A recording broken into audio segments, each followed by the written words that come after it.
एका वक्तव्यानं पेटलं इंटरनेट आणि जन्माला आली कॉकरोच जनता पार्टी। काही तरुण कॉकरोच सारखे असतात, ज्यांना रोजगारच मिळत नाही।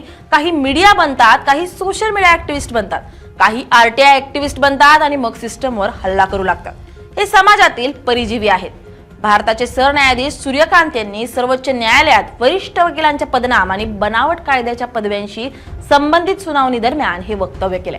आणि काही तासातच जन्म झाला एका अशा पार्टीचा, जिचं नाव ऐकून सुरुवातीला लोक हसले, पण नंतर त्याच नावाने लाखो तरुणांच्या नाराजीला आवाज मिळाला। कॉकरोच जनता पार्टी नाव विचित्र, स्टाईल उपरोधिक, पण मुद्दे मात्र गंभीर। बेरोजगारी, पेपर लीक, सिस्टीमवरील अविश्वास आणि तरुणांचा वाढता संताप। नेमकी काय आहे ही कॉकरोच जनता पार्टी आणि कोण आहे या मागचा तरुण चेहरा? अभिजित दिपके पाहूयात। नमस्कार, मी स्नेहल चौधरी, आपण पाहत आहात LS मराठी। इंटरनेटवरील कॉकरोच जनता पार्टी नेमकी आहे तरी काय? कॉकरोच जनता पार्टी म्हणजे CJP ही भारतातील एक व्यंगात्मक डिजिटल चळवळ आहे, जी मे 2026 मध्ये अचानक सोशल मीडियावर प्रचंड व्हायरल झाली। ही कोणती अधिकृत निवडणूक लढवणारी राजकीय पार्टी नाही, तर इंटरनेटवरून सुरू झालेली एक उपरोधिक युवक चळवळ आहे। या चळवळीची सुरुवात एका वादग्रस्त वक्तव्यानंतर झाली। सर्वोच्च न्यायालयातील एका सुनावणी दरम्यान भारताचे सरन्यायाधीश सूर्यकांत यांनी कथितरित्या सोशल मीडिया, पत्रकारिता आणि आरटीआय क्षेत्रात येणाऱ्या काही बेरोजगार तरुणांची तुलना कॉकरोचेस आणि पॅरासाइट्स अशी केल्याचं वृत्त समोर आलंय। नंतर या वक्तव्याबाबत स्पष्टीकरणही देण्यात आलं, मात्र तोपर्यंत थोडा उशीर झाला आणि सोशल मीडियावर संतापाची लाट उसळलेली होती। पण इथंच घडलं काही वेगळं। ज्यांना अपमान वाटायला हवा होता, त्याच तरुणांनी तो शब्द स्वतःची ओळख बनवली। असा उपरोधिक सूर घेत सोशल मीडियावर सुरू झाली कॉकरोच जनता पार्टी। या चळवळीचा चेहरा ठरला अभिजित दिपके नावाचा एक तरुण।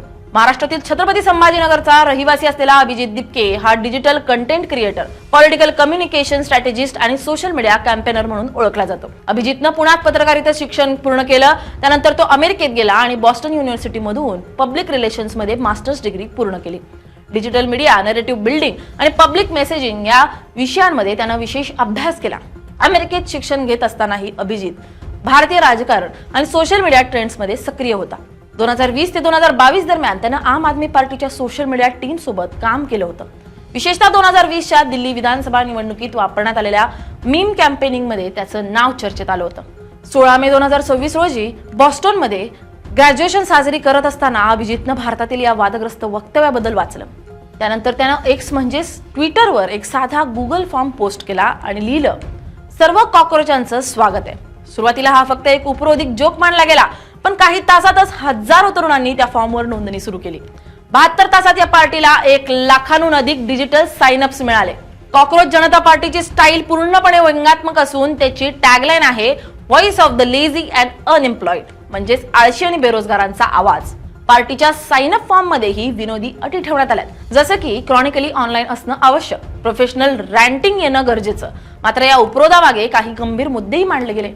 CJPच्या मॅनिफेस्टोमध्ये न्यायव्यवस्थेतील उत्तरदायित्व, बेरोजगारी, पेपर लीक, मीडिया स्वातंत्र्य आणि महिलांना 50% राजकीय आरक्षण यांसारखे मुद्दे समाविष्ट करण्यात आले। यामध्ये सरन्यायाधीशांना निवृत्तीनंतर राजकीय पद देऊ नये, पक्ष बदलणाऱ्या आमदार खासदारांवर कठोर बंदी असावी, कॉर्पोरेट मीडिया नियंत्रण कमी करावं आणि मतदारांच्या हक्कांचं संरक्षण व्हावं अशा मागण्या करण्यात आल्या। सुरुवातीला इंटरनेटवरील विनोद वाटणारी ही चळवळ नंतर युवकांच्या नाराजीचं प्रतीक बनू लागली।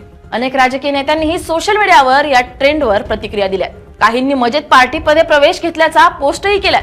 मात्र अभिजित दिपकेनं स्पष्ट केलंय की ही कोणती अधिकृत राजकीय पार्टी नाही, ही एक डिजिटल व्यंगात्मक चळवळ आहे, जी युवकांच्या भावना आणि निराशेला आवाज देण्याचा प्रयत्न करते। पण या संपूर्ण घटनेनं एक गोष्ट स्पष्ट केली आहे, आजची पिढी रस्त्यावर उतरण्यापूर्वी इंटरनेटवर उतरते, ती आंदोलन करण्याआधी मीम बनवते आणि ती राग व्यक्त करण्यासाठी कधी कधी उपरोधालाच शस्त्र बनवते। कॉकरोच जनता पार्टी फक्त इंटरनेटवर जोक आहे की नव्या डिजिटल पिढीच्या असंतोषाची सुरुवात, हा प्रश्न अधिक मोठा होत चाललाय। Bureau report, LS Marathi.